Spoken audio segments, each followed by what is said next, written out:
इसके कानूनी दावपेच समझाने के लिए हमारे साथ संजय के चड्ढा साहब भी मौजूद है।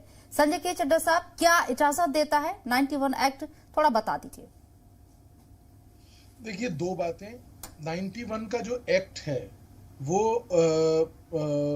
ये कहता है कि 1947 में जैसी रिलीजियस प्लेसेस की स्थिति थी उसको वैसे स्थिति में रखा जाएगा, एज इट इज रखा जाएगा, उसमें कोई दखलंदाजी नहीं करेगा। और अगर कोई दखलंदाजी करने के अंदाज से काम करता है तो सेक्शन 6 है जो बताता है कि 3 साल की कानूनी तौर पे सजा भी होगी। लेकिन जो रावत साहब ने बात की उसमें भी बहुत दम है। मैं आपको बताना चाहता हूं कैसे। रावत साहब ने सेक्शन 4 का जिक्र किया। सेक्शन 4 कहता है कि जो एंशिएंट मॉन्यूमेंट्स हैं, जो पुराने मॉन्यूमेंट्स हैं, ये भी एंशिएंट है, 100 साल से जो पुराने हैं वो एंशिएंट होते हैं as per the archaeological survey act जो है उसके तहत। तो जब अब इनके हिसाब से उसमें कवर हो गया, बिल्कुल वेरी वेल सेड कि ये 91 के एक्ट के तहत नहीं बट उस आर्कियोलॉजिकल सर्वे के तहत आ जाएगा।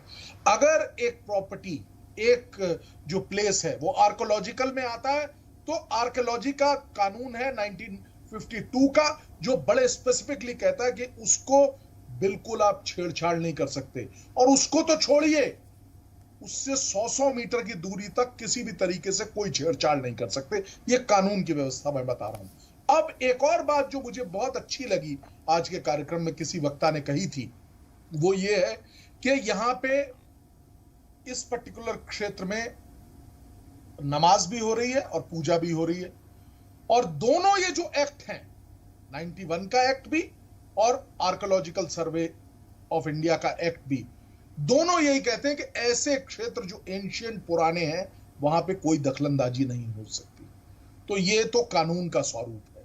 या तो किसी भी, अब ये जो सर्वे हुआ इसका क्या कारण है, क्या इसका उद्देश्य है? देखिए, 5 खवातीनें थी, उन्होंने एक एप्लीकेशन दायर करी 2021 पे और उन्होंने कहा कि यहाँ पे एक पर्टिकुलर दिन जो है रस्मत आएगी और पूजा पाठ होता है, उसको जो है थोड़ा बढ़ाने के लिए शायद ये पिटीशन थी।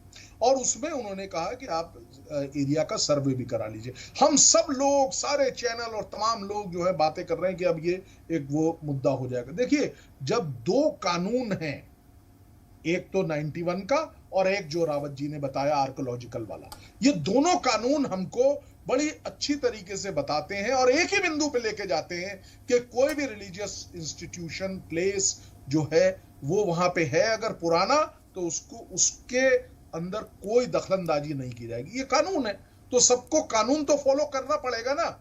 कानून का मसला यही है संजय साहब, मसला यही है, हवाला कानून का दिया जाता है लेकिन सब्र नहीं किया जाता है। जब मामले अदालत में होते हैं, कानून किस तरीके से कार्रवाई करेगा, दोनों पक्षों को सुनेगा। अगर हमें अपने संविधान के ऊपर यकीन है, अपनी अदालतों के ऊपर यकीन है, तो फिर हम अदालतों पर सवाल कैसे उठा सकते हैं, चाहे वो लोअर कोर्ट हो, हाई कोर्ट हो या सुप्रीम कोर्ट हो। एक लाइन और बताना चाहूंगा, जो यासिर भाई ने बहुत बढ़िया बात कही।